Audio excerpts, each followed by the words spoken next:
കൃഷ്ണ വിഗ്രഹം പൂജിക്കുന്ന ഭക്തയ്ക്കുണ്ടായ പരീക്ഷണ കഥ അറിയാമോ? ഒരുപാട് വർഷങ്ങൾക്ക് മുമ്പ് ഒരു ഗ്രാമത്തില് മൺപാത്രങ്ങൾ ഉണ്ടാക്കി വിറ്റുകൊണ്ട് ഉപജീവനം നടത്തിവന്ന ഒരു സാധു സ്ത്രീ ഉണ്ടായിരുന്നു. ശ്രീകൃഷ്ണ ഭഗവാനോട് അതീവ ഭക്തിയും പ്രേമവും അവർക്കുണ്ടായിരുന്നു. അവരുടെ ചിന്തയിലും പ്രവൃത്തിയിലും സദാ കൃഷ്ണനാമങ്ങളായിരുന്നു. എന്നാൽ ശ്രീകൃഷ്ണ ഭഗവാന്റെ ഒറ്റ ചിത്രം പോലും അവരുടെ കുടിലിൽ ഉണ്ടായിരുന്നില്ല. ഒരു ശ്രീകൃഷ്ണ വിഗ്രഹം വേണമെന്ന് അവർക്ക് വലിയ ആഗ്രഹമായിരുന്നു. അങ്ങനെ ഒരു ദിവസം മണ്ണുകൊണ്ട് ഒരു ശ്രീകൃഷ്ണ വിഗ്രഹം ഉണ്ടാക്കാൻ അവർ തീരുമാനിച്ചു. എപ്പോഴും ഭഗവാനെ തന്റെ മനസ്സിലെ ഒരു കൊച്ചു കുഞ്ഞിനെ പോലെ താലോലിച്ചിരുന്ന അവർക്ക് ഒരു ബാലഗോപാലന്റെ രൂപമാണ് കളിമണ്ണിൽ അവർ ഉണ്ടാക്കിയെടുത്തത്.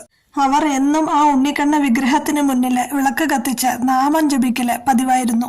ആ അമ്മ അവർ എന്ത് ആഹാരം ഉണ്ടാക്കിയാലും ആദ്യം ഉണ്ണിക്കണ്ണന് കൊടുത്ത ശേഷം മാത്രമേ അവർ കഴിക്കുകയുള്ളൂ. അവർ കണ്ണനോട് എപ്പോഴും സംസാരിക്കുകയും കൂടെ കിടത്തുകയും താരാട്ട് പാടിക്കൊടുക്കുകയും എല്ലാം ചെയ്തിരുന്നു. ഇതൊക്കെ കണ്ട് അടുത്തുള്ള ഗ്രഹങ്ങളിലെ കുട്ടികൾ ഈ അമ്മയുടെ അടുത്തേക്ക് ഓടിയെത്തി.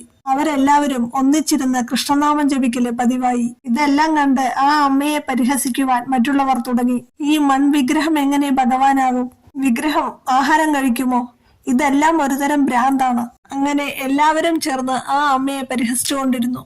എന്നാൽ ഇതെല്ലാം കേട്ടിട്ടും ആ സാധു സ്ത്രീ അവരോട് എതിർക്കാതെ പുഞ്ചിരിക്കുക മാത്രമാണ് ചെയ്തത്. ചിലർ ചേർന്ന് ആ സാധു സ്ത്രീക്കെതിരെ മഹാരാജാവിന്റെ അടുത്ത് പരാതി ബോധിപ്പിച്ചു. ആ സ്ത്രീ കൊച്ചു കുഞ്ഞുങ്ങളെ വഴിതെറ്റിക്കുന്നു എന്നും പറഞ്ഞു. മഹാരാജാവ് തന്റെ ഭടന്മാരോട് അവരെ എത്രയും വേഗം തന്റെ മുൻപിൽ ഹാജരാക്കുവാൻ പറഞ്ഞു. നിത്യവൃത്തിക്ക് മൺപാത്രങ്ങൾ ഉണ്ടാക്കി വിറ്റുവന്നിരുന്ന ആ അമ്മയെ ഭടന്മാർ പിടിച്ചുകൊണ്ടുപോയി മഹാരാജാവിന്റെ മുൻപിൽ നിർത്തി. അപ്പോഴും ആ അമ്മയുടെ കയ്യിൽ മണ്ണുകൊണ്ടുണ്ടാക്കിയ ആ ഉണ്ണിക്കണ്ണന്റെ വിഗ്രഹം ഉണ്ടായിരുന്നു. രാജാവ് ആ അമ്മയെ വിചാരണ ചെയ്യാൻ തുടങ്ങി. അപ്പോൾ ആ അമ്മ വിനയത്തോടെ പറഞ്ഞു, അല്ലയോ മഹാരാജൻ, അടിയൻ കുറ്റമൊന്നും ചെയ്തിട്ടില്ല. ഇത് തന്റെ ഉപാസനാമൂർത്തിയായ ശ്രീകൃഷ്ണ ഭഗവാനാണ്. എനിക്ക് എന്റെ എല്ലാം ഈ കണ്ണൻ മാത്രമാണ്. ഇത് കേട്ട് മഹാരാജാവ് പുഞ്ചിരിച്ചുകൊണ്ട് ചോദിച്ചു, ഇത് വെറും ഒരു മണ്ണല്ലേ, ഇതെങ്ങനെ ഭഗവാനാകും? ആ അമ്മ ഒരു മറുപടിയും പറയാതെ ചുറ്റും നോക്കി.